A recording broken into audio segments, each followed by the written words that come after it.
علمنا منه ما نسينا علمنا منه ما جهلنا وارزقنا تلاوته أناء الليل وأطراف النهار واجعله لنا حجة يا رب العالمين. اللهم افتح لنا كتب العارفين وارزقنا فهم النبيين واجعلنا من عبادك الصالحين والمتقين يا رب العالمين. بسم الله الرحمن الرحيم. قال المصنف رحمه الله تعالى نفعنا الله بعلومه وبكتابه في الدارين اللهم آمين يا رب العالمين. وبعد قال oleh yang demikian tidak perlu melebihi cara penyembahan dan mengelakkan segala dosa yang tersebut dan tidak ada yang lebih besar, lebih mulia dan disukai dan diredha Allah dari apa yang telah kami sebutkan ini. Moga-moga Allah memberi kita sekalian daya upaya untuk melakukan apa yang diredainya dan disukainya dengan karunia Allah Tuhan. Oke, kita sambung. Kemudian kita menghabiskan syarahan yang kedua. Mudah-mudahan rahmat Allah Subhanahu wa taala dapat kita kutip mutiara-mutiara ilmu kerohanian yang ada belum telah kita bincangkan. Sama ada dari awal maupun syarahan yang kita tempuh, yaitu syarahan yang ke-25. Dan sekali lagi diingatkan yang penting, sangat penting, syarahan yang ke-25 ini pada keseluruhannya adalah penting. Cuma syarahan yang ke-25 ini adalah lebih halus daripada syarahan-syarahan sebelumnya tentang kerohanian. Jadi perlu diamati betul-betul, perlu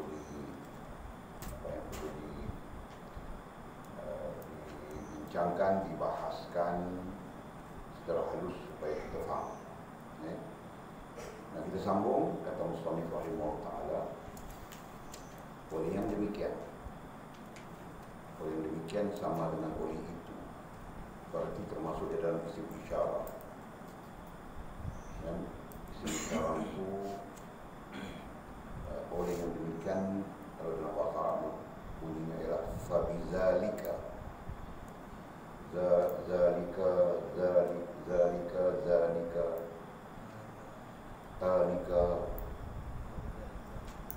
ulaika. Itu ya.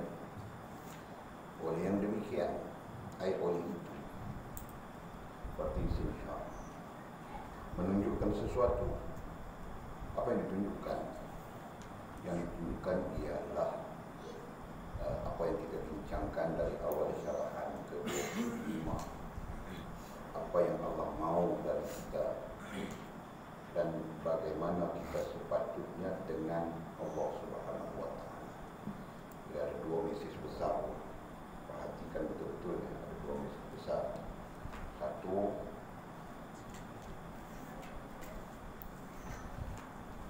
apa yang Allah mau. Kedua, bagaimana kita sepatutnya dengan Allah. Ini dua message besar yang kita kutip dari syarahan yang ke-25. Jadi kalau kita kemukakan dalam bentuk persoalan, apa yang Allah mau dari kita? Jadi kita buat analogi antara lain yang telah kita tempuh adalah Allah tidak mau kita tamak dengan kehidupan. Kenapa? Karena Allah menjanjikan nikmat yang lebih besar kepada kita selepas kehidupan dunia ini. Ya kan? Faham tak? Kalau kita beranalogi, ya kan? Di mana kalimat yang Allah tidak mau kita tamak itu? Allah Allah tidak suka kamu berasa tamak dan hendakkan kepunyaan orang lain. Jadi kita simpulkan, Allah tidak mau kita tamak dalam kehidupan dunia ini. Kenapa?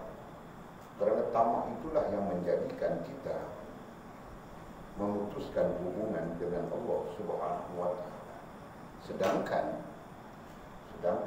hubungan dengan Allah Subhanahu wa Ta'ala itu wujud ketika di alam ruh lahi.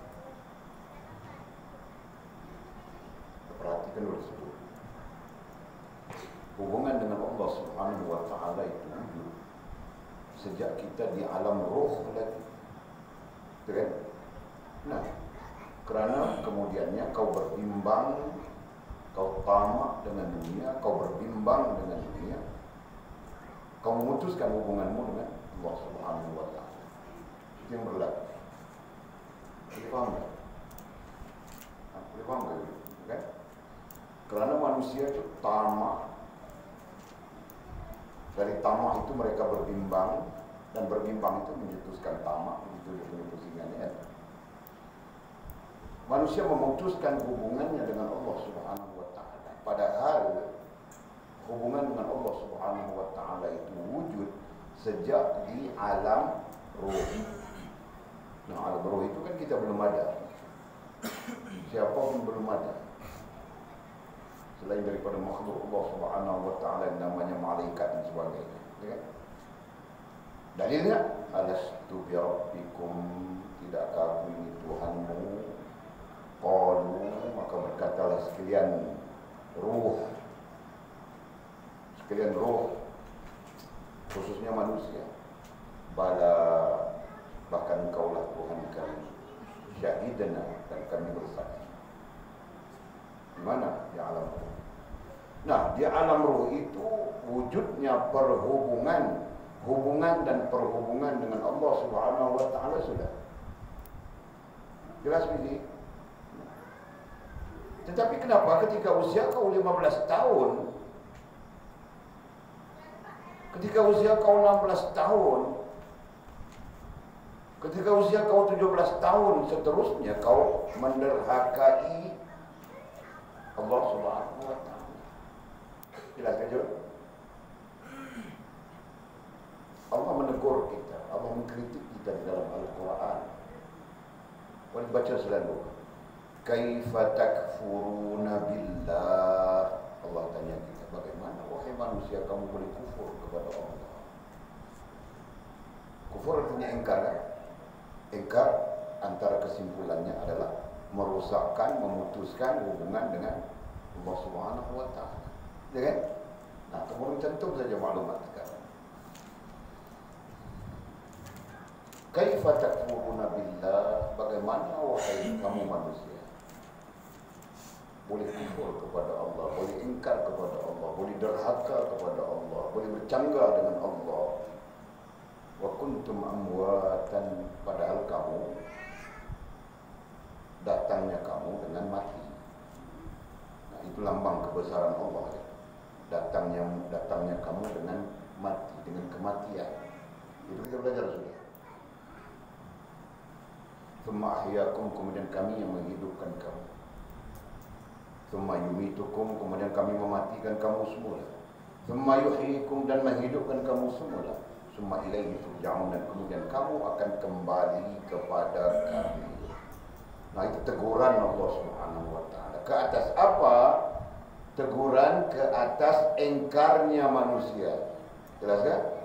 Teguran ke atas maksiatnya manusia, teguran ke atas bercanggahnya manusia dengan Allah Subhanahu wa Ta'ala.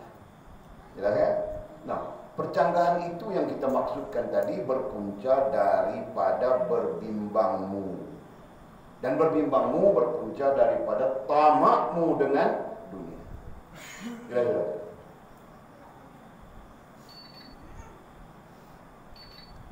Perhatikan ya.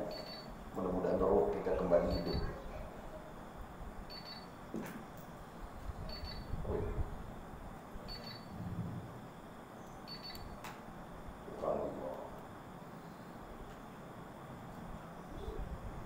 Jadi itu jawabannya, itu jawaban kepada apa yang Allah mahu dari kita. ke-25 jelas. Antaranya ialah Allah tidak mau kita tamak, dan tamak itu adalah racun rohaninya, ya? Di mana tamak itu nantinya akan menyebabkan kau berpenyakit. Apa penyakitmu? Berbimbang. Jadi bimbang saja, nanti ku pulang nanti si Ome itu lari, tidak kenal aku lagi, kau bimbang saja. Kenapa kau bimbang? Kalau Allah SWT menentukan dia untukmu, maka dia tetap akan berada untukmu, kan? Nah, belajar sudah kita kemarin. Sebab itu Jul tidak bimbang, mami ajari kau. Jangan Jul, pun dia tidak bimbang. Ya. Jul bilang balik, aku sudah cakap sama Mia, kalau kau dijodohkan untukku, maka kau pasti akan jadi jodoh, walaupun nantinya janda. Lanjut. Jul sikit pun tidak ada bimbang. Cuma dia sayang sama komik saja. Kasih sayangnya tidak berbelah bagi terhadap komik. Dia mau ikut komik juga. Sampai hari ini Anjung pun sayang komik juga, Pak. Dia bikin patungan komik, kau tahu kan? Maaf. Ini hari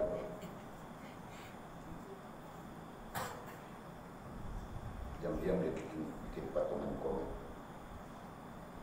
Si komik ini.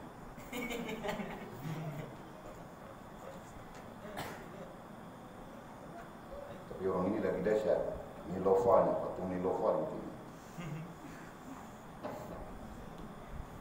Okey, jadi paham sudah? Nah, persoalan pertama. Persoalan kedua, bagaimana kita sepatutnya dengan Allah. Jadi sebalik daripada apa yang kita sebutkan tadi, itu sepatutnya. Sepatutnya kita dengan Allah ini jangan tamak, kan? Jangan tamak. Kenapa jangan tamak? Karena Allah sudah menjanjikan dari sudut rohaniah, dari sudut kerohanian, Allah sudah menjanjikan 3 perkara kan, 4 perkara. Nombor 1, Allah janjikan ajal mautmu. Ya. Sudah janji, sudah fast, mungkin setahun lagi saja hidupnya.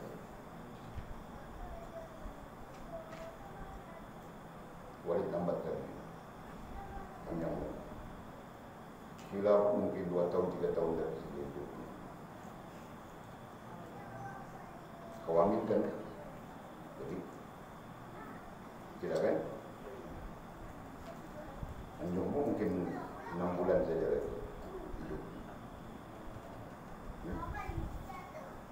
Ajalmu sudah dijanjikan oleh Allah SWT, tetapi ianya menjadi rahasia, kan? Ianya menjadi rahasia Allah. Kerana jika Allah kasih tahu kita bila ajal kita, kita akan menjadi manusia yang paling buruk di dunia.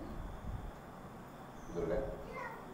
Jika Allah kasih tahu kau fas, 2 bulan lagi kau akan mati, 1 bulan setengah kau akan jadi macam-macam,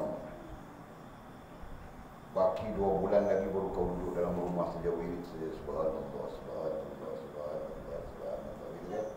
Sebab kau tahu kau 2 bulan lagi kan, 1 bulan lagi kau mau mati. Betul kan?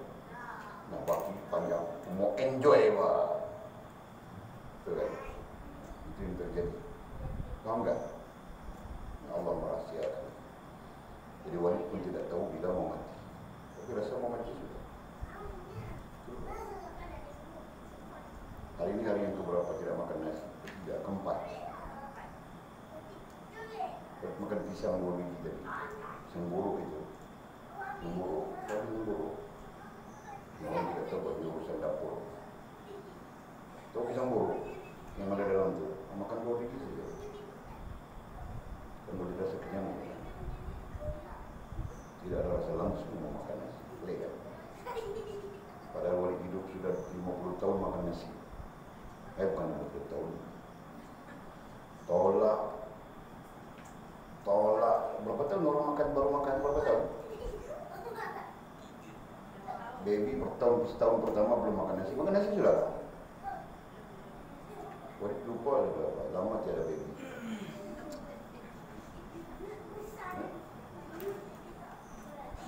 Nama Cija, dia tanya sama Cija. Mau berapa tahun baru mula makan nasi?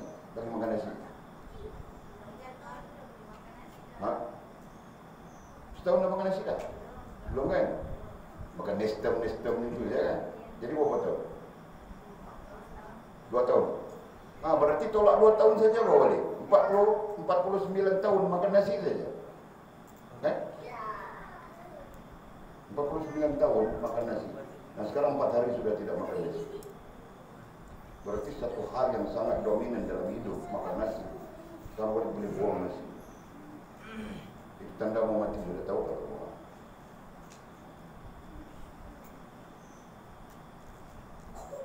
Allah insyaAllah. Tapi dalam doa Maulid, ya Allah jangan matikan dulu. Banyak hal yang belum selesai. Ada murid-murid di belum alim lagi. Masih ada bayangan hantu. Jadi berilah kesempatan kepada aku supaya boleh bersihkan bayangan hantu dalam diri mereka. Itu doa Maulid. Supaya mereka keluar nantinya betul bayangan malaikat, bukan hantu. Right? Oke. Jadi kita jawab tadi sudah kan, bagaimana sepatutnya kita jangan tamak. Kenapa? Karena ketamakanmu itu nantinya mewujudkan sifat berbimbang dalam dirimu. Nah, di situ permulaan kau merusakkan hubunganmu dengan Allah Subhanahu wa Ta'ala. Jelas kan? Jadi terjawab semua. Oleh yang demikian itu bayang demikian. Tidak perlu melebihi 5 cara penyembahan. 5 cara, tidak perlu melebihi 5 cara penyembahan. Maka 5 cara itu baru rukunnya. Ya kan? 5 cara itu baru rukunnya. Pertama, kau mengucap 2 kalimat syahadat. Itu cara penyembahan. Penyembahan di situ maksudnya ubudiyah. Nah, keluar perkataan itu semua. Tidak perlu melebihi 5 cara penyembahan. Penyembahan ay ubudiyah. Artinya ubudiyah tidak melebihi 5 cara dan 5 hukum.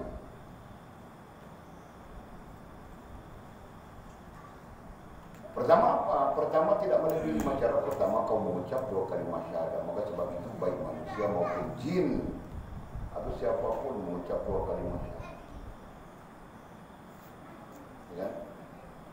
Manusia pun perlu mengucap 2 kalimat syahadat, jin pun perlu mengucap 2 kalimat syahadat.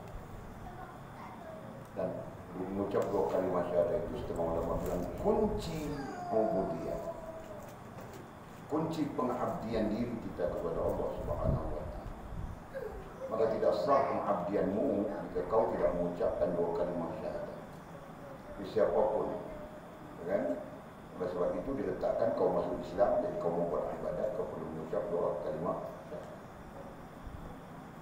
syahadat. Yang kedua dari 5 adalah mendirikan sholat. Tidak ada cara lain.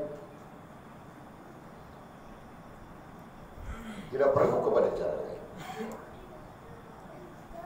Mendirikan sholat ini bermaksud kau perlu mendirikan sholat. Jika kau tidak mendirikan sholat, maka ibadahmu yang lain itu tidak dapat dikaitkan dengan ibadah. Jelas sudah. Maka di sana dirujukkan kita kepada hadis Nabi SAW. As-salat, salat itu ra's, kepala dalam ibadah. Salat itu kepala kepada ibadah. Yang bermaksud yang lain-lain itu nanti jadi ekornya. Jadi apa? Kalau kita kiaskan kepada kereta api, yang lain-lain itu jadi gerabak ekor saja kan, mengikut saja. Kepalanya adalah salat. Nah, jika kau tidak salat, namanya sedekahkah, namanya apakah yang kau paham di situ tidak bermakna apa. Jelas ya?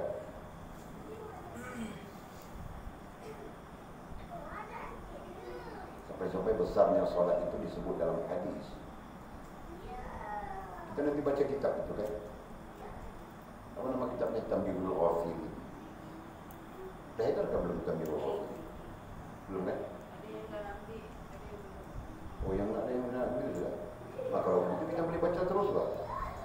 Kan? Kenapa mau kita tangguh-tangguh? Nah, start esok kuliah subuh. Tamhidul Ghafili. Lepas subuh saja jalan terus. Kita mulai jam berapa subuh? Katakan 6:30, zikir sampai jam 7. Jam 7 kita jalan terus. Kitab sudah ada kan? Hah? Ada yang belum beli lagi? Jadi kalau belum beli kita tangguh bahwa bulan puasa baru kita buat gitu kan? Tidak ada tidur selepas sahur. Tidak ada tidur selepas subuh. Sampai jam 12 tengah hari.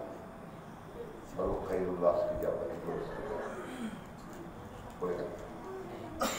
Lepas itu kita bangun sholat zuhur. Lepas sholat zuhur kita ada zikir, kita ada apa? Bukan zikir, kita mengaji juga. Apa? Anjung mau makan. Apa? Anjung mau makan. Mungkin dia ada tambulan sepanjang Ramadan. Itu nanti kita jadwalkan. Oke?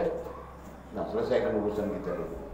Tidak perlu melebihi 5 cara. Jadi 5 rukun Islam itu merupakan 5 cara. Cara apa? Cara apa? Cara pengabdian, cara penyembahan, cara ubudiyah. Itu yang penting. Perkataan ubudiyah itu yang penting bagi orang tabib di situ. Nah, sholat. Sampai sholat itu sesuatu yang sangat penting. As-salat imaduddin. Wa man tarakaha faqad hadamaddin. Dengan Nabi SAW.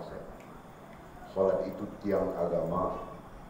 Siapa yang meninggalkannya, ada tafsiran ya meninggalkan itu ya, maka dia meruntuhkan agama. Besar kan? Sesuatu yang sangat besar. Jadi agama itu berada di posisi tengah-tengah. Kita belajar sudah. Agama berada di posisi tengah-tengah kan. Kau jangan hilang fokus semua itu. Awal-awal boleh ajar kamu orang. Allah, agama. Jadi agama berada di tengah-tengah. Jelas kan? Kau tidak salat berarti kau meruntuhkannya. Jelas kan? Kau meruntuhkannya berarti kau meruntuhkan apa? Hah? Memang agama apa? Meruntuhkan apa? Bilang hubungan. Jadi kamu orang. Nah sekarang istilah. Betapa pentingnya istilah yang boleh diajar kamu orang. Nah, sekarang kau tidak salat, kau meruntuhkan agama. Meruntuhkan agama berarti meruntuhkan apa? Wasilah. Apa? Wasilah. Itu baru. Jangan jadi bodoh. Beratur itu sekali ulang. Bukan si kamu orang ingat saja. Masih lagi teraba-raba. Itu. Nah, kau meruntuhkan wasilah sekarang. Wasilah itu boleh saja kita kiaskan sebagai jambatan yang menghubungkan. Betul kan? Tadi ada orang sebut hubungan bilangnya kan? Nah, istilah itu tidak tepat, hubungan tidak tepat. Kalau sebut yang menghubungkan, ya, betul kan? Nah, ini jambatannya yang menyampaikanmu kepada Allah. Bayangkanlah, jambatan ini runtuh sudah. Sampaikan. Nah, kemudian kau sedekah, kemudian kau itu, kau ini, macam-macam bapak mungkin atas nama agama. Apa mungkin sampai kan? Tidak kan? Kenapa? Karena wasilahnya telah putus. Jelas kan? Wasilahnya telah rusak. Maka di situ Pak yang Nabi sebut salat, as-salat ra'sul ibadah. Salat itu kepala kepada seluruh ibadah. Itu bermaksud jika tidak ada salat, yang lain-lain ini tidak jadi ibadah. Jadi pemahaman secara tasawuf ya, bukan secara fiqh. Ingat ya, secara tasawuf. Jadi kau nama apa? Infak. Kau nama apa di situ? Apa macam-macam kan? Infak. Kau baik bagus adab. bagus adab misalnya. Apalagi banyak mana sekalipun, maka semua itu tidak boleh terkait dengan ibadah secara tasawufnya. Adapun secara fiqhnya ibadah juga kan. Bahkan secara fiqhnya orang tidak sholat pun bagus. Kenapa? Karena dia baik dengan orang. Itu secara fiqh. Gitu kan? Nah, kita bercakap secara tasawuf. Karena runtuhnya agamamu. Apa yang menyebabkan runtuh agamamu? Karena kau tidak sholat, kau meninggalkan sholat dan sebagainya. Gitu kan? Faqad wa man tarakaha, siapa yang meninggalkan sholat, faqad hadama din, maka dia meruntuhkan agama. Meruntuhkan agama artinya meruntuhkan wasilah. Sama saja kiasannya dengan meruntuhkan jambatan yang menghubungkan kau dari sesuatu dengan sesuatu. Paham tak? Sama saja kau buang telefon dalam sungai. Sebab itu kau macam mana mau telefon? Telefon tiada sudah. Misalnya kan? Sama saja. Di sini kita belajar malam ini tidak perlu melebihi 5 cara ubudiyah. Nah, cara yang kedua adalah salat. Sebab itu posisi apapun, salat adalah aula, walaupun salat sunat. Aula artinya penting. Aula artinya afdal. Aula artinya utama. Kata aula, aula penting. Apa lagi? Utama, afdal, dan banyak lagi istilah yang mungkin bermunculan. Bilang aula.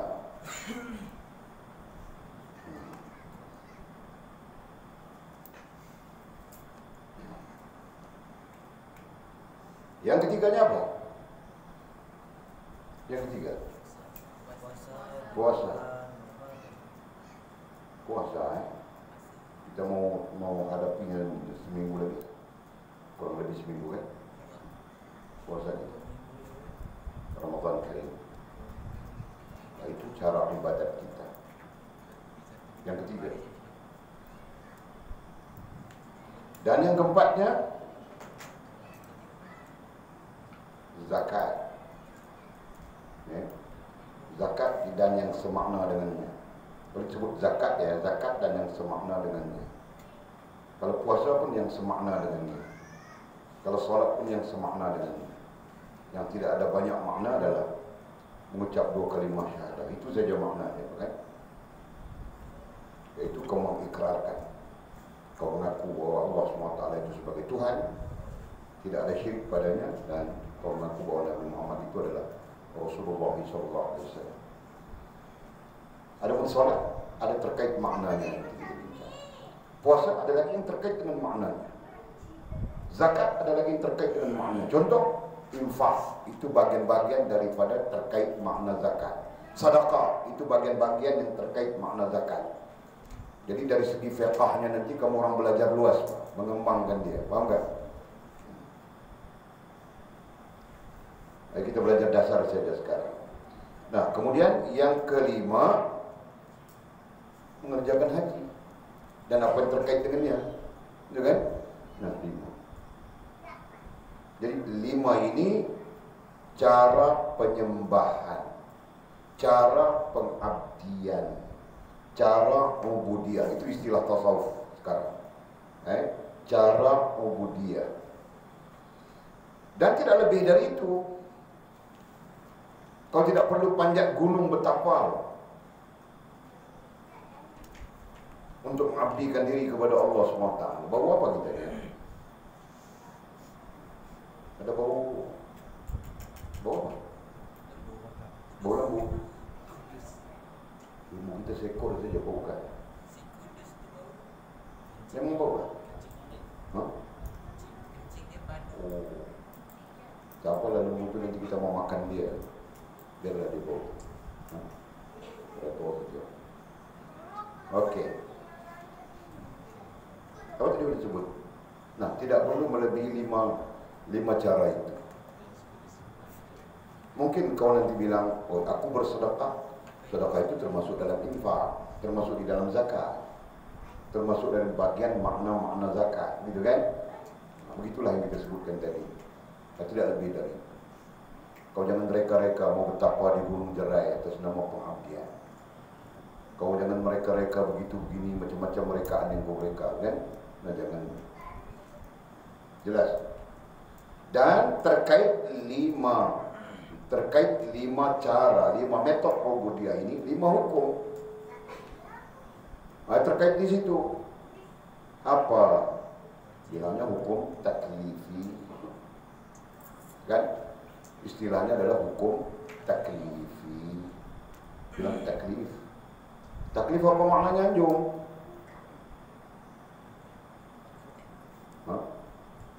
Kau bilang pilih ikutan. Anjung pandai betul dah. Cuma belum tepat saja. Ya. Nah, taklifi apa maknanya?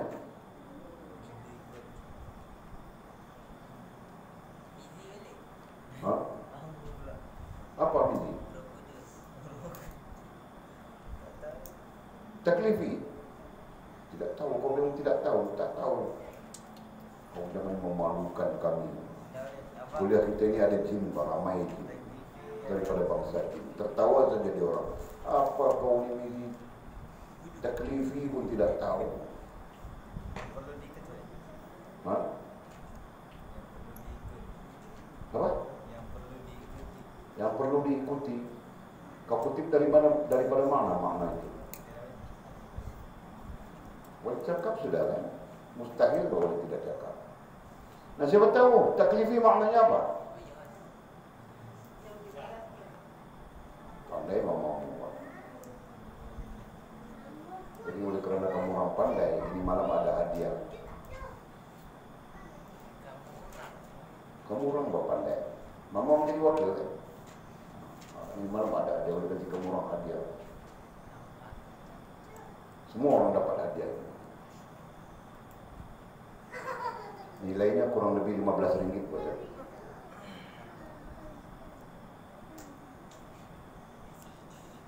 Terserah kamu mau atau tidak. Kalau tidak mau, tidak apa, pulang saja. Kalau mau silakan. Okay? Termasuk anak-anak itu pun akan dapat hadiah. Apa tadi maknanya? Yang diberatikan. Ya, yang diberati. Kau silap menggunakan istilah kan itu. Nanti kita ada tak guru bahasa Malaysia? Guru bahasa Melayu ada tak? Anjung, kau mau mengajar bahasa Melayu? Bahasa Tambaruni kau pun belum selesai, kau mau mengajar bahasa Melayu? Bahasa Tambaruni kan itu? Kan? Bahasa apa di situ? Dusun. Nah, bahasa itu pun kau belum selesai. Perlu belajar bahasa Melayu, perlu belajar. Sebab kamu orang tidak tahu menggunakan kan di mana. Macam boleh tidak tahu menggunakan bahasa Sabah juga kan? Tidak tahu meletakkan ba di mana, ba saja semua. Lantak ba kan? Pendidikan. Jadi kita tidak boleh peduli menggunakan konsep itu. Apalagi bila kita mengajar orang lain nanti. Faham tak? Nah, di sana perlu kepada penggunaan bahasa yang betul. Supaya cakap kita tadi itu kelihatannya, kalau kita tinggikan suara pun tidak kelihatan kasar. Apalagi kita berdepan dengan orang-orang tua di dalam majlis kita dan sebagainya. Selain dari soal adab, soal bahasa juga perlu dijaga. Nah, gunakan bahasa yang betul. Jadi perlu belajar itu. Jadi kalau dalam hal tadi kita bilang apa? Diberati. Karena diberatkan, istilahnya tidak betul. Berat itu betul, tapi kan itu yang tidak betul. Karena itu kata kerja. Nah, sedangkan kita sedang menyampaikan masdarnya, kita sedang menyampaikan usulinya. Faham enggak? Nah, kau diberatkan dengan tugas ini, baru betul.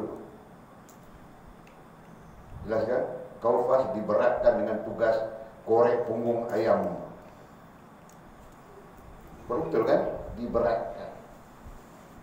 Karena kata kerja di situ. Tapi secara umum, kata masdar, kata terbitan, bagi menunjukkan terbitan, maka tidak boleh digunakan kan. Diberati. Walid tidak belajar bahasa Indonesia. Walid melihat dari sisi bahasa Arab. Faham tak? Nah, taklif maknanya diberati. Hukum taklifi maksudnya ketetapan-ketetapan yang diberati. Kemudian baru diberatkan kepada kita. Jelas kan? Nah, jadi ada berapa hukum taklifi itu, ada berapa? Nah, sebutkan satu-satu. Wajib, sunat, Mesti kau punya ujung-ujung kan? Jib, nat. Kenapa kau bunyi? Sebut kasih betul Pak. wajib, Ha. sunat, Ha. makruh, haram, Hmm. wajib. Nah, itu hukum taklifi. Jadi setiap satu maknanya kamu orang mahir sudah kan? Betul kan mahir? Air, Mahir dia bilang mahir, betul kan? Ha? Kamu orang, kau silat mahir sudah. Dari tahun bila kau mahir? Tahun depan. Jadi tahun ini juga. Besok. Suruh baca itu lagi kan. Kitabnya adalah Fathul Qarib. Ya, suruh hafal. Penting. Siapa yang hafal pun tidak tahu. Lepas ini buat siapa yang hafal dapat 100 ringgit. Siapa yang hafal dapat 100 ringgit. Boleh confident semua orang akan hafal ya. Tidak juga. Jadi 100 ringgit tidak orang tiada yang akan hafal. Kemudian tidak mau tawarkan kepada Walid. Kalau Walid hafal 100 ringgit. Tidak yang mau tawarkan. tidak. Ha? Kenapa? Tidak duit. Dunia saja kan. Duit itu dunia saja kan. Oke, jadi penyembahan itu adalah metodenya dan 5 hukum taklifi itu adalah guide. Orang putih bilang guideline. Lain terjemahnya apa? Ha? Garis panduan. Nah, cantumkan saja 5 metode ubudiyah dengan 5 garis panduan. Nah, di sana kita akan berjumpa semua hal.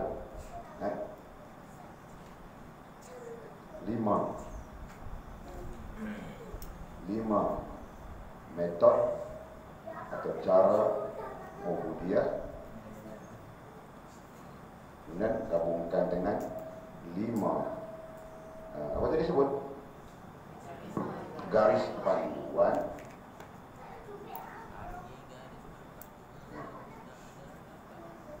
Terjadi Pak yang namanya ibadah.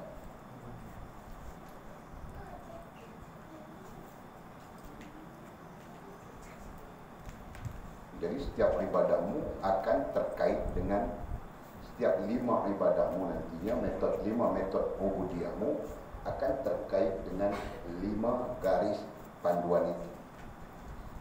Jadi kalau namanya solat, yang terdekat dengan kita yang bilang solat, maka solat itu ada yang wajib, ada yang sunat keadaannya, ada yang makruh keadaannya, ada yang haram keadaannya, dan ada yang harus keadaannya.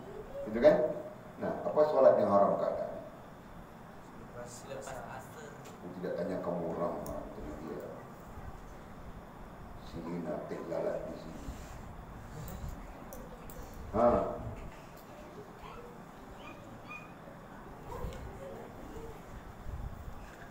Di mana? Ha? Apa? Lepas solat asar. Wah, dia bilang lepas solat asar. Pandai dia. Mimi, kau bagi satu contoh. Keadaan haram solat. Ha? Apa?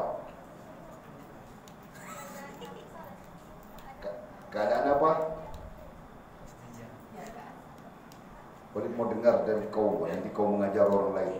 Jadi Walid mau pastikan itu kau cakap betul. Jadi Walid sahkan, ya itu betul. Nah, keadaan haram Walid tanya kau, keadaan haram.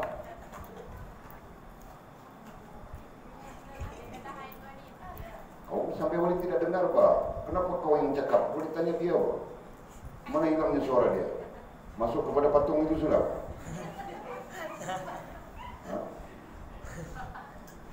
Walid bilang kamu orang jangan main-main dengan patung itu. Ini malam dia hidup, kamu orang tahu tak? Kami bagi pakai baju. Saya bagi pakai baju. Pulang nanti cakap, wahai patung, kau adalah patung, tidak hidup ya.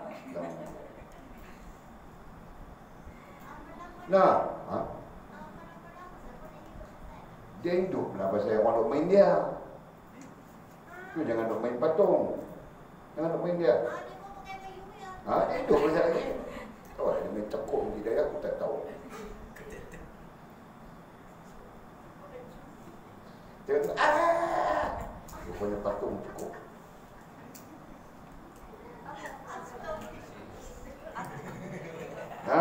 Mimi bilang tadi apa? Haid itu di antara keadaan-keadaan haram. Walid sebut itu bagi menunjukkan kepada kamu orang betapa terkait rapatnya 5 garis panduan yang kita bilang hukum taklifi itu dengan 5 metode ubudiyah yang kita sebutkan. Faham tak? Itu terkait rapat itu. Sampai bila-bila kau bincang dari sudut fiqh kan? Kau bincang dari sudut tauhid kan? Kau bincang dari sudut tasawuf kan? Ataupun nanti istilah itu berubah dengan nama lain, dia tetap tidak berubah bahwa itu keadaan. Jelas. 10 tahun akan datang pun haid, dalam keadaan haid haram mendirikan solat. Bukan 10 tahun sampai kiamat dunia. Begitu kan? Nah, menunjukkan terkaitnya 5 bentuk ubudiyahmu dengan 5 garis panduan yang kita bilang hukum taklifi. Ingat, faham kan? Sekarang fast lah, kau kasih Walid tahu sikit. Keadaan makruh solat. Wah, kau punya gelang tu cantik juga kan? Jam Walid. Jam. Siapa yang kasih kau gelang? Ekal tak? Bukan? Iya. Bukan? Bukan Ekal? Ekal yang kasih bilang pas. Mana ada Walid mama kan? Dia bilang kami tidak tahu apa-apa. Dia jujur baik. Walid tahu dia seorang lelaki yang jujur. Okey. Fokus pertanyaan Walid tadi apa? Ketika azan. Ketika? Siapa yang mengajar kau? Aku loh dek. Kau yang mengajar dia tu? Kami dah cakap pasal tu. Akhir waktu kami dah cakap, sekali dia bilang apa tu ketika azan. Dari mana kau dapat itu? Dari Umi. Tidak muktabar baik itu, tidak boleh digunakan. Jadi itu sesuatu yang tidak boleh digunakan. Okey, pendapat itu adalah satu pendapat yang tidak boleh digunakan. Walaupun ada banyak pendapat dalam ilmu fiqh, dia ada pendapat yang sangat dhaif, ada pendapat yang sederhana, ada pendapat yang sangat bagus. Dalam konteks sederhana pun tidak boleh dipakai, dalam konteks sangat dhaif pun tidak boleh dipakai, dalam konteks bagus apalagi. Faham? Semestinya ada keadaan-keadaan yang memang makruh. Kentut. Betul. Kau tahan saja kentut, kau kecutkan punggung kau. Itu makruh. Kan? Faham? Kita pandang orang itu kenapa? Khusyuk betul solat dia.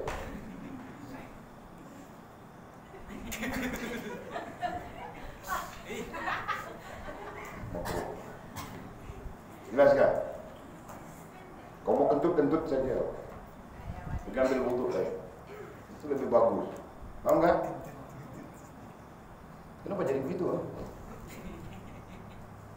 dia kecutkan buntutnya kan. Dia kepit, orang bilang kepit.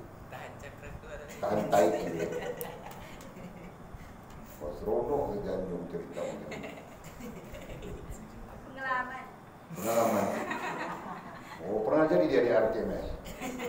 Pernah kan? Malu konjok. Kita fikir khusyuk, kan tengok orang itu. Bukan lah, dia pun tidak khusyuk, dia pun tidak tahu khusyuk itu apa. Dia menahan kentut saja, yang mau keluar. Jadi termasuk semua hal. Yang mau keluar dari dubur, yang mau keluar daripada kubur, kau menahannya ketika kau sedang berdiri sholat, maka hukumnya makruh keseluruhan. Cuma tahap itu saja berbeza. Kan? Para ulama berbincang, kalau kita bincang kitab-kitab yang lebih halus.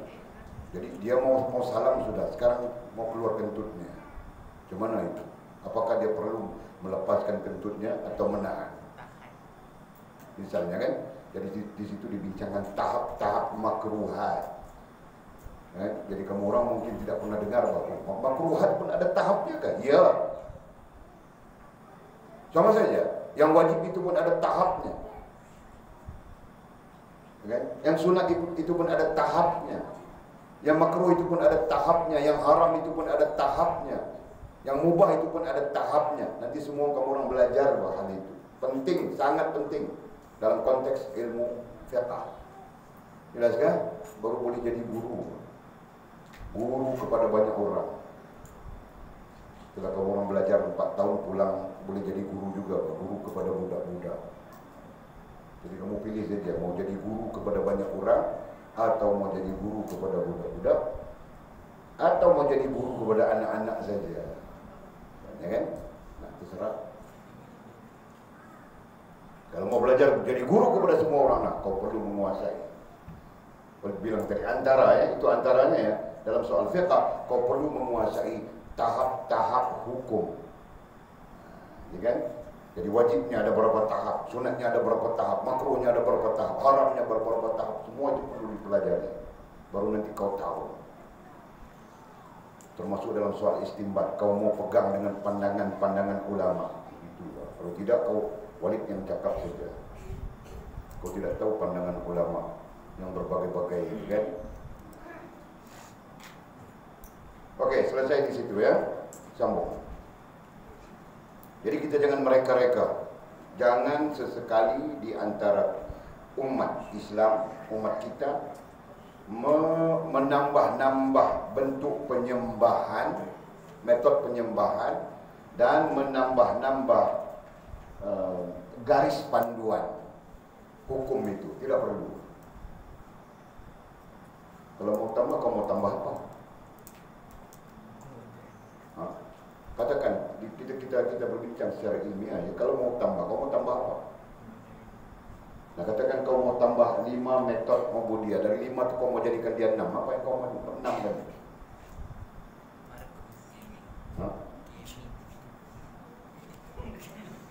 Apa?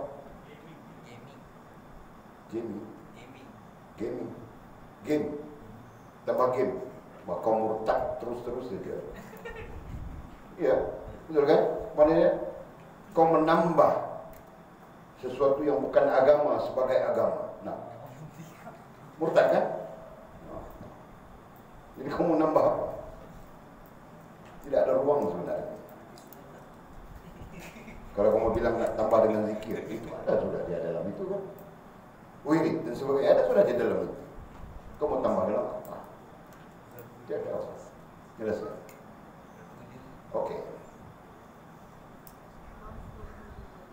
Dan katanya, dan mengelakkan segala dosa yang tersebut itu. Dan mengelakkan segala dosa. Segala menunjukkan banyak kan? Nah, mengelakkan segala dosa yang tersebut itu. Apa yang tersebut itu? Nah, perkataan yang tersebut itu ada isim isyarahnya. Kalau kitab Arab dia mesti ada muraji'nya. Apa yang tersebut itu? Bukan mengelakkan segala dosa yang tersebut itu tamak berbimbang. Itu yang tersebut, bah. Woi, kau ni pergi yang tidak disebut. Nak sebut yang tu tadi. Anjung kata nak sebut yang itu lah. Anjung dia pandai, alhamdulillah. Jadi di situ menunjukkan cerdasnya Anjung. Yes. Batu kofas.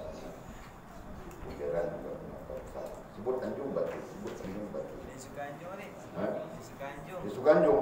Jangan Walid. Jangan. Tuh Walid. Kau tidak suka dia? Tak. Kenapa kau tidak suka dia?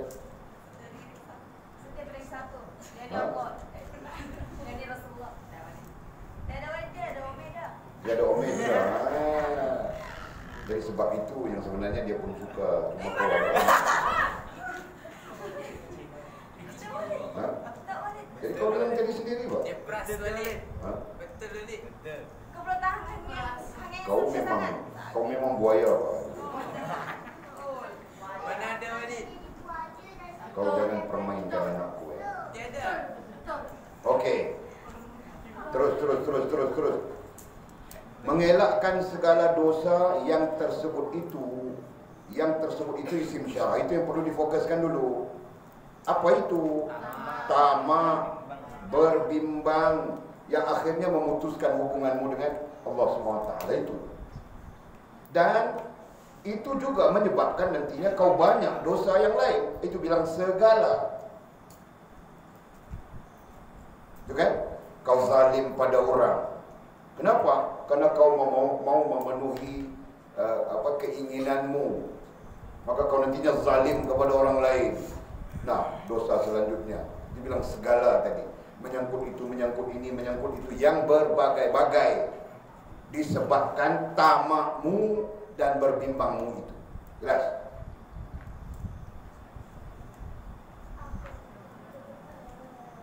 Subhanallah. Mudah-mudahan tidak ada ini pada kita. Kalau tamak orang lelaki, dia tamak perempuan, dia mau yang cantik saja. Kalau ada 10 yang cantik, semua 10 dia mau kan. Baik, itu di antara perangai, Pak, di antara sikap kan. Jadi kalau ada di Bukit Selambau ini ada 10 orang, semua cantik-cantik ada di pekan itu, maka 10 orang itu busy mau semua. Itu adalah sebahagian daripada bentuk-bentuk sikap, ya kan? Dan ini adalah ketamakan untuk kita memahami isu-isu yang terkait dengan ketamakan. Nah, itu saja.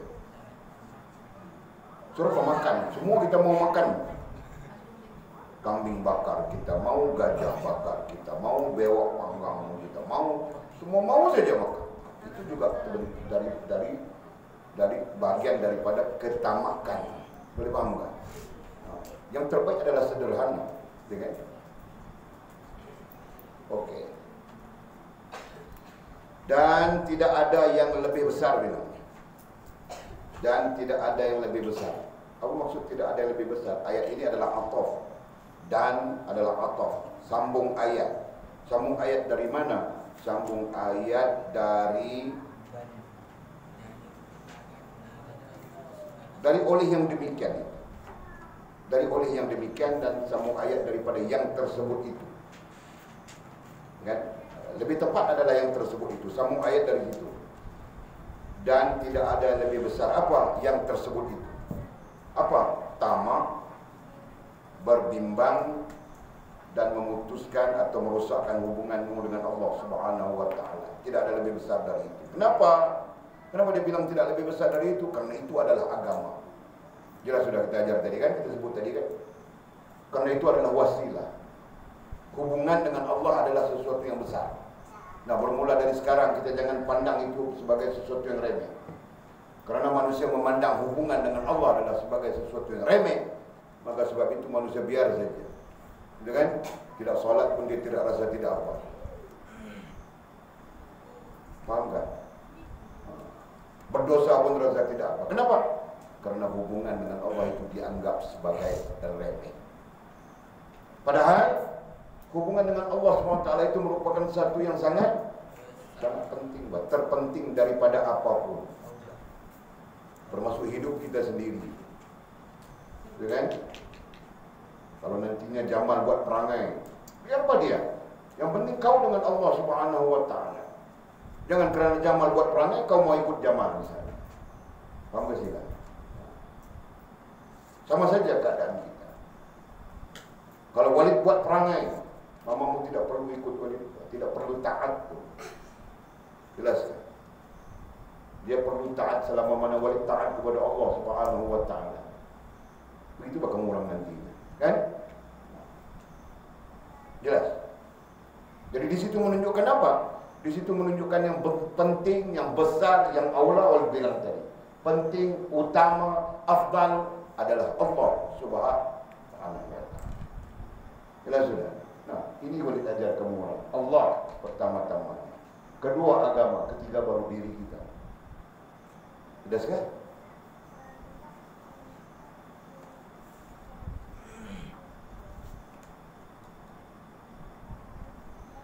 Okey, dan tidak ada yang lebih besar. Besar di sini terkait dengan dosa. Ya. Nah, di sini bukan kita bercakap tentang susunan dosa besar, bukan. Susunan dosa besar ke kecil ke bukan. Tapi kita bercakap tentang keburukan yang paling besar yang memusnahkan ubudiyah kita.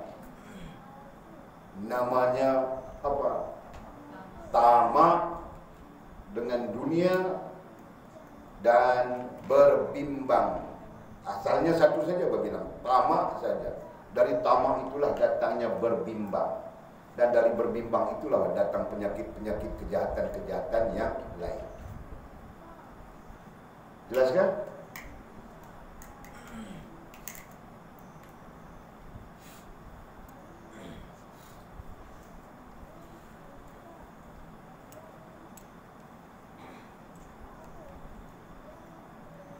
Kemudian katanya, dia koma di situ kan, dan tidak ada yang lebih besar, kemudian disebut lebih mulia.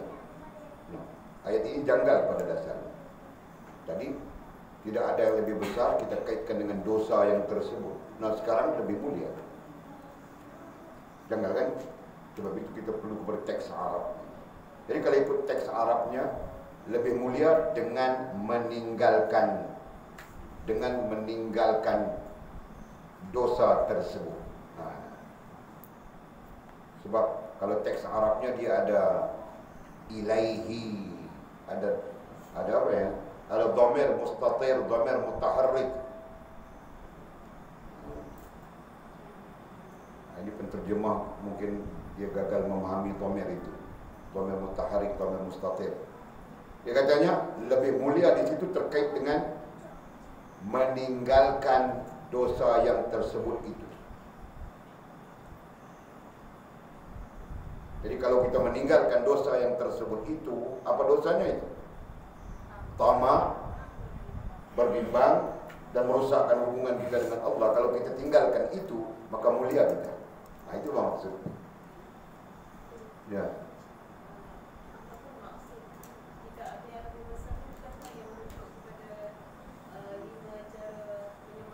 Tak boleh. Dia tak boleh sebab dia datang dengan perkataan dosa. Dia ataf bayan daripada dan mengelakkan segala dosa yang tersebut. Dia ataf bayan daripada situ.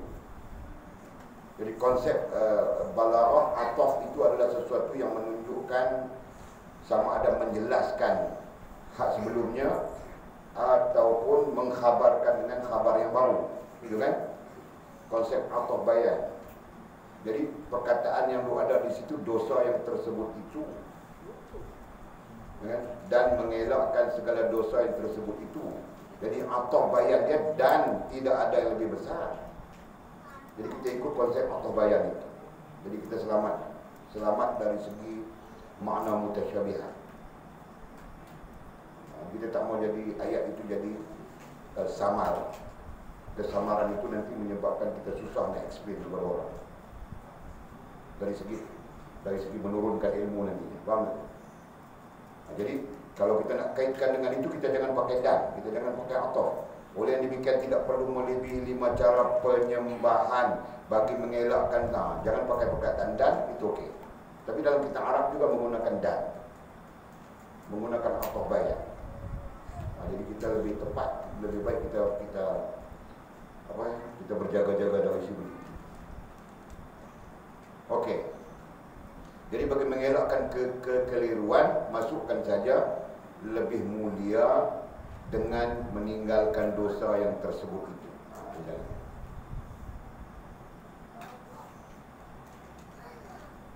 Dan disukai, dia banyak dan. Di sini nampak solid dia ikut Arab. Arab pun macam tu juga dan walaupun hal itu tak perlu banyak dan gitu kan. Dan disukai, lanjutan lebih mulia, yakni dengan meninggalkan dosa yang tersebut itu, dan disukai serta, kalau ikut bahasanya dan yang selanjutnya itu serta, ada kan? Dan disukai dan serta diradai Allah dari apa yang telah kami sebutkan itu.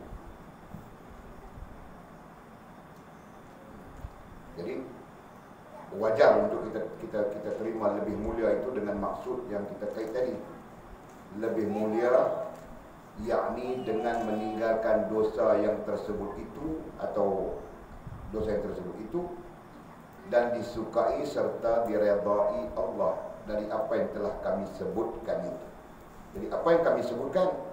Yang kami sebutkan itu adalah tamak sebagai penyakit, kan?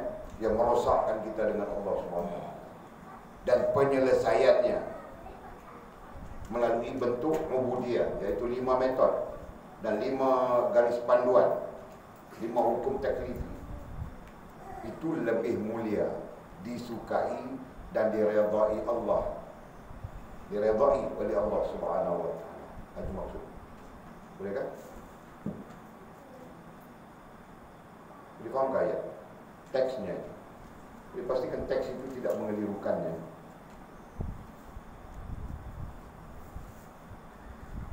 Okey. Moga-moga Allah memberi kita sekalian daya upaya. Moga-moga. Para ulama mengistilahkan moga-moga itu adalah doa. Sebab Al-Quran juga datang dengan banyak, dengan moga-moga. Secara balaghah, ilmu balaghah, moga-moga itu sama ada hampir dengan doa, dan ulama sepakat mengatakan ia adalah doa. Moga-moga Allah, moga-moga begitu, moga-moga begini. Jadi sebab itu bila dia hampir kepada doa, maka para ulama melarang kita jangan kita sebut, jangan kita cakap moga-moga Allah hancurkan kau. Jangan. Ingat? Jadi kalau mau gunakan perkataan moga-moga Allah menjadikan kau seorang yang baik. Ya. Macam murid selalu sebut, mudah-mudahan Allah menjadikan anjur seorang yang baik, seorang yang soleh, seorang yang wara, seorang yang alim. Ya. Moga-moga. Ya. Okey. Jadi kalau kita setuju dengan makna moga-moga itu adalah bagian daripada doa, berarti syekh, musannif, mursyid kita, musannif kitab kita mendoakan kita, begitu kan? Nah, moga-moga Allah memberi kita, katanya, sekalian daya upaya, sekalian dengan maksud menyeluruh, ya? Sekalian dengan maksud menyeluruh, sekalian daya upaya, menyeluruh, daya upaya yang menyeluruh untuk melakukan ay melaksanakan, untuk melakukan ay melaksanakan apa yang diredainya, apa yang Allah redha. Ingat ya, redha bagian daripada sifat wasilah, gitu kan? Nah, setiap yang merupakan sifat wasilah itu terkait hubungan dengan Allah SWT. Jadi kau buat ini berarti kau berhubung dengan Allah. Kau buat itu Allah redha berarti kau berhubungan dengan Allah. Jelas kan? Nah, itu penting bagi faham. Jadi moga-moga Allah memberi kita sekalian daya upaya untuk melakukan apa yang diredainya dan disukainya. Redha kita jelas sudah.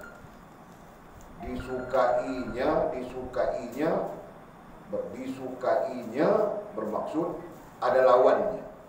Bila ada disukai berarti ada dibenci. Jelas kan? Bila ada disukai berarti ada dibenci. Jadi yang kita mohon doa ini mudah-mudahan Allah beri kita daya upaya untuk melakukan yang diredainya dan disukainya, bukan yang dibencinya. Gitu kan? Jadi sebagai imbal balas. Jadi jangan yang dibenci. Berarti kita mohon Allah SWT bagi kita daya upaya untuk buat yang dia redai, bukan yang dia benci. Ya, yang dia sukai bukan yang dia benci. Jadi kalau yang dia benci, mudah-mudahan Allah tidak memberikan kepada kita upaya itu. Nah, itu maksudnya kan. Kenapa penting di sini? Hal ini kelihatan seperti penting. Ya, ada orang yang Allah memberikan dia upaya untuk melakukan kejahatan, kesalahan, kezaliman. Padahal Allah membenci hal itu. Kenapa? Karena Allah mau membenci dia. Paham? Nah, demikian juga kita jangan takut Allah membenci kita. Kita perlu ada kebimbangan dalam soal itu, gitu kan? Bukan kebimbangan dalam soal-soal yang telah ditetapkan oleh Allah. Tadi boleh bilang satu saja, ajal maut. Yang kedua apa? Jodoh pertemuan. Dan yang ketiga mati. Ajal maut itu mati pula. Yang ketiga apa? Rezeki. Semua yang ditetapkan oleh Allah SWT. Cuma menjadi rahasia saja. Para ulama sepakat mengatakan kalau Allah tidak merahsiakan, kita akan jadi kufur. Manusia akan menjadi kufur. Okey. Faham sudah?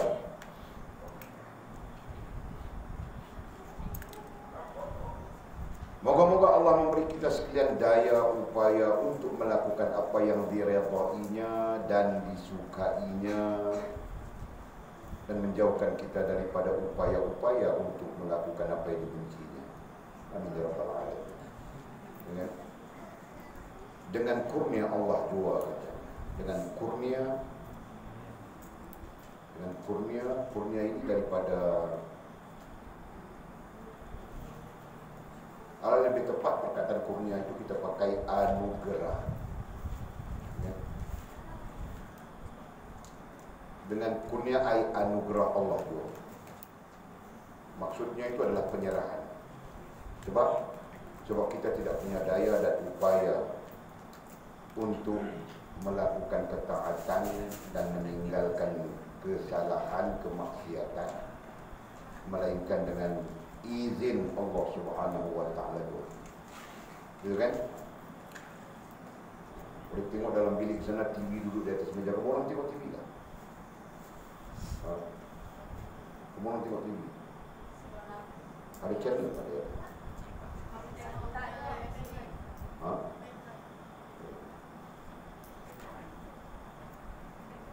Jadi syukur bahawa kita tidak ada channel. Tidak ada apa?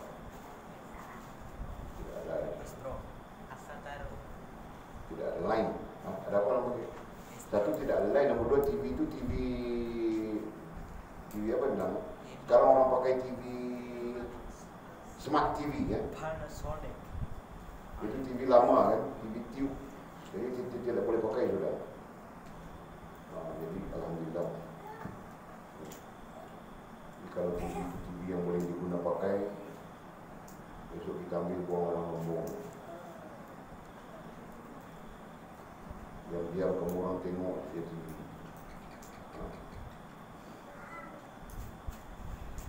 Kemudian kata musannif syarahan yang ke-26, hijab atau tabir yang melindungi kamu itu tidak akan terbuka sekiranya kamu tidak keluar dari makhluk. Itu dasarnya. Nah, di sana permulaan penting. Jadi sebab itu boleh bilang syarahan yang ke-25 adalah mesej awal untuk kita masuk lebih dalam membahaskan isu kerohanian terkait dengan hijab.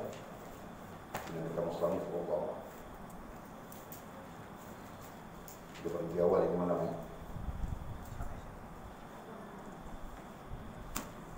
Bismillahirrahmanirrahim. Qala musannif rahimahullah ta'ala nafa'ana Allah bi'ulumihi wa hikamihi fid-dar. Allahumma amin ya rabbal alamin. Allahumma salli ala sayyidina wa maulana wa nabiyyina wa habibina wa syafi'ina wa dhakrina Muhammad sallallahu alaihi wasallam.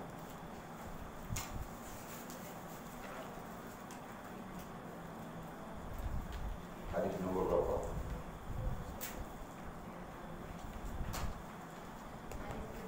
Satu. Bismillahirrahmanirrahim. Haddatsana Abu Umar Husain bin Hurais Al-Khuzai.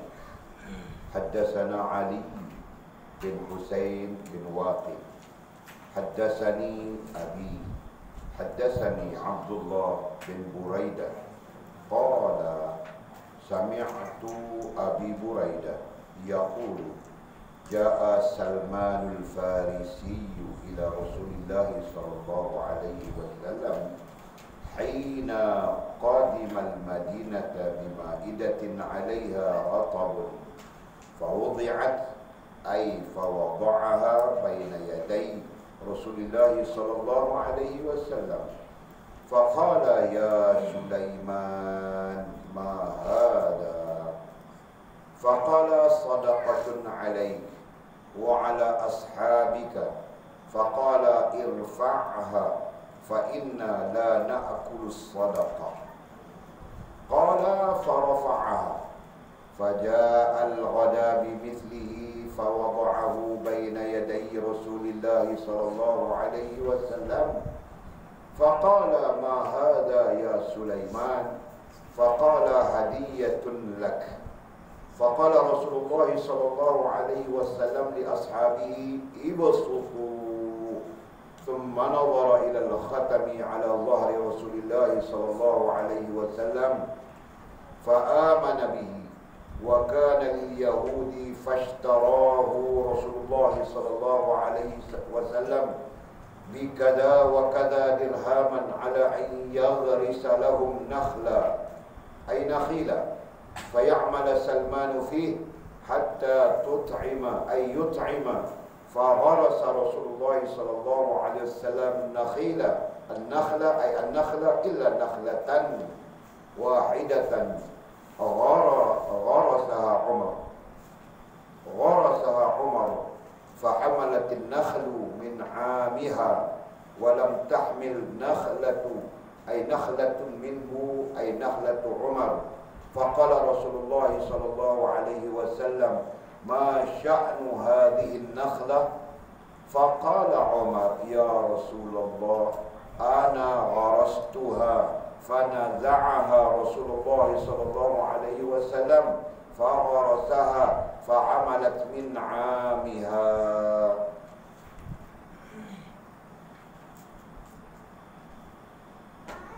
Buraidah bin Husayb Buraidah bin Al-Husayb radhiyallahu ta'ala anhu berkata, ketika Rasulullah SAW tiba di Madinah, Salman Al-Farisi datang membawa hidangan berisi kurma untuk Rasulullah. Hidangan itu diletakkan di hadapan Rasulullah SAW. Rasulullah SAW bertanya, wahai Salman, apakah ini? Salman menjawab, ini sedekah untukmu dan sahabatmu. Rasulullah berkata pula, angkatlah ia dari sini. Sesungguhnya kami tidak boleh makan barang sedekahan. Salman membawa hidangan itu pergi dari situ. Keesokan harinya Salman datang lagi membawa makanan yang sama. Beliau meletakkan makanan itu di hadapan Rasulullah SAW.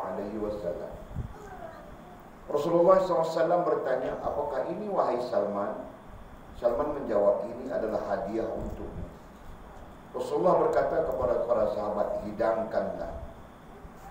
Pada waktu itu Salman terlihat dan memerhatikan tanda kenabian di bagian belakang badan Rasulullah SAW, yaitu di antara pundak bagian sebelah atas pundak. Pundak ini baru pundak bawah.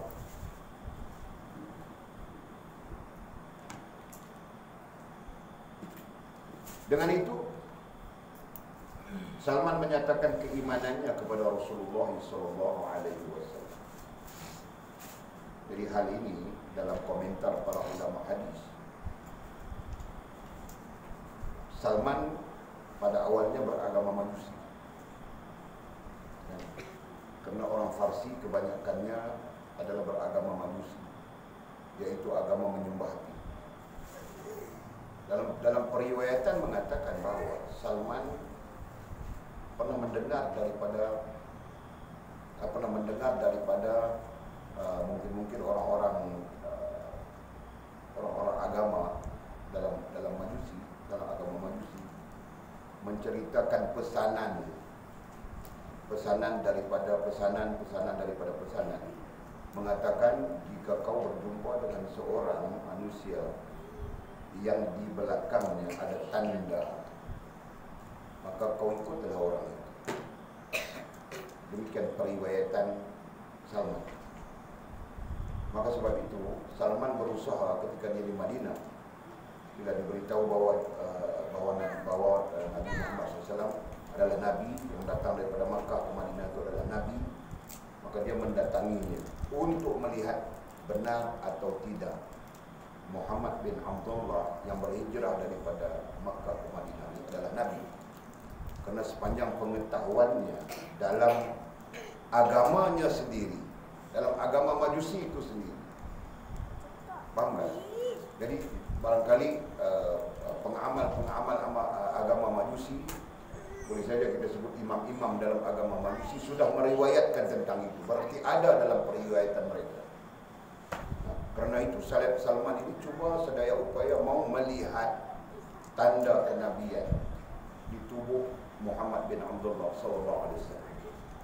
Jadi seolah-olah dia mendatangkan makanan begini adalah bagian daripada drama-dramanya untuk melihat tanda kenabian Muhammad bin Abdullah SAW.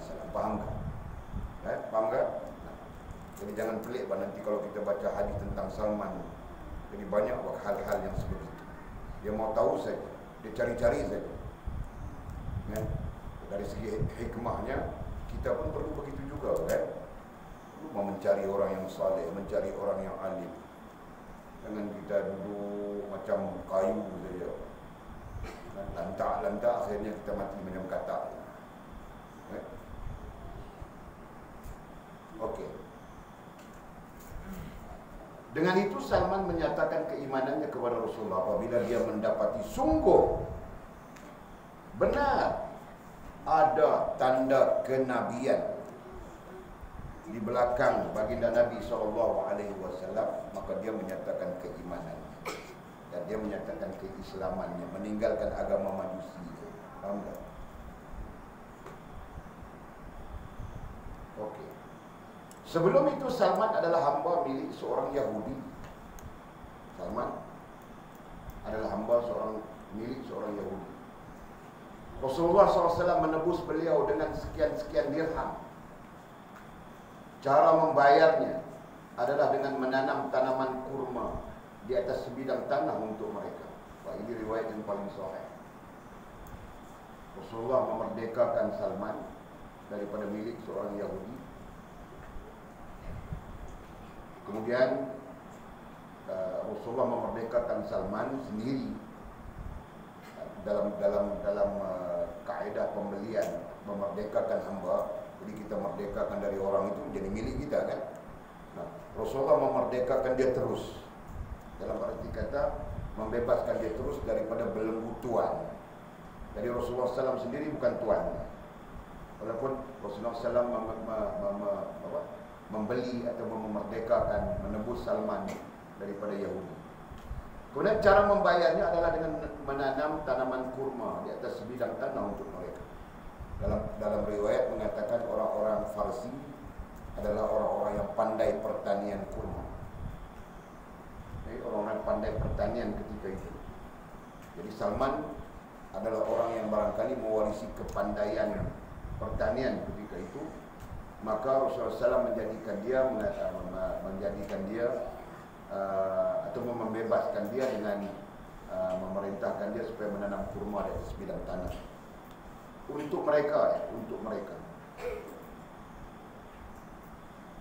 Aku baca saja itu nomor 1.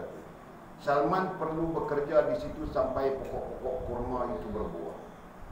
Rasulullah SAW sendiri yang membantu Salman menanam pokok-pokok kurma itu, kecuali satu batang pokok yang ditanam oleh Omar. Ini ada kisah lucu. Semua tanaman kurma itu berbuah pada tahun yang sama, namun ada sebatang pokok, pohon pokok atau pokok yang tidak berbuah. Yang lain semua berbuah pada tahun yang sama. Dalam riwayat mengatakan selepas 4 tahun berbuah semua kurma. Ada yang mengatakan 5 tahun. Okey. Rasulullah SAW bertanya, mengapakah dengan tanaman kurma yang satu ini? Yang lain semua berbuah, 300 pokok kan? Yang lain semua berbuah, tapi satu tidak berbuah. Mengapakah dengan tanaman kurma yang satu ini? Omar menjawab, wahai Rasulullah, sayalah yang menanam. Jadi Omar bilang kepada Nabi, aku yang tanam pohon itu. Yang Omar tanam tidak berbuah, yang ditanam oleh Salman berbuah.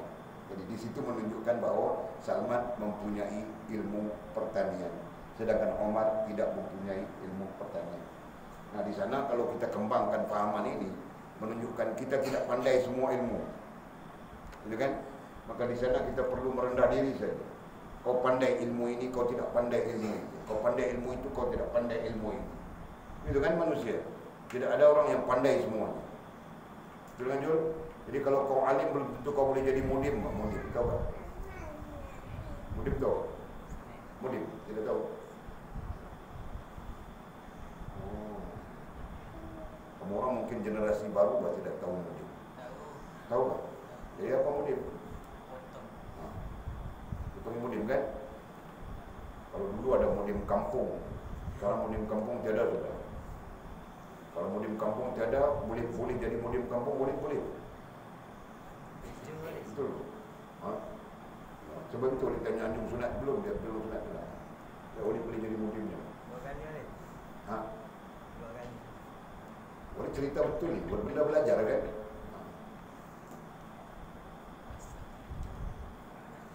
Cuma kaedah boleh kasar sikit bah.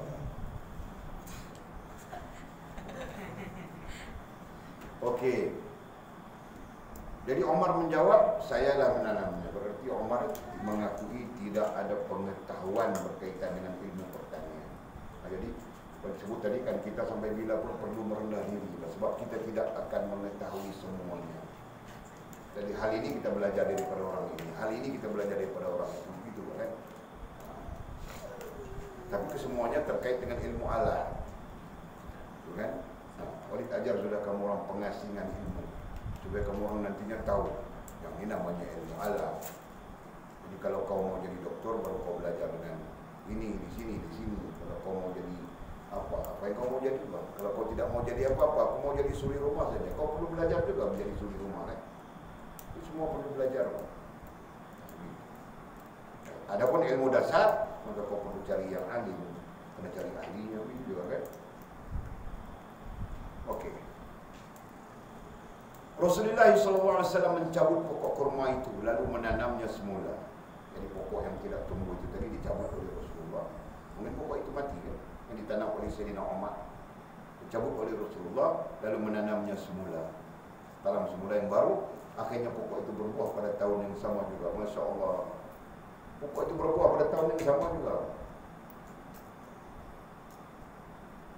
Ini menggambarkan keahlian kan. Apalagi Rasulullah bukan keahlian, mukjizat sudah kan. Nah, jadi pokok kurma, buahnya itu tanam yang baru pada tahun yang sama juga berbuah, Masya Allah. Kan? Nah, jadi yang penting berdasarkan kepada hadis ini, Salman Al-Farisi antara hamba Allah, antara manusia yang pernah menyaksikan khatamun nubuwah bagi Nabi kita sallallahu alaihi wasallam. Nah, kita berhenti di situ. Wallahu a'lam bishawab.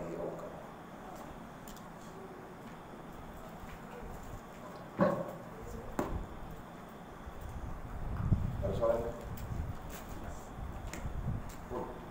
juga mau pergi awal kita 10 juga.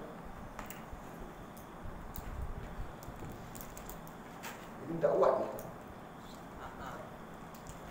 Tapi dia ada pen dia juga Wadi. Mau taruh dalam ni ya? Tak boleh.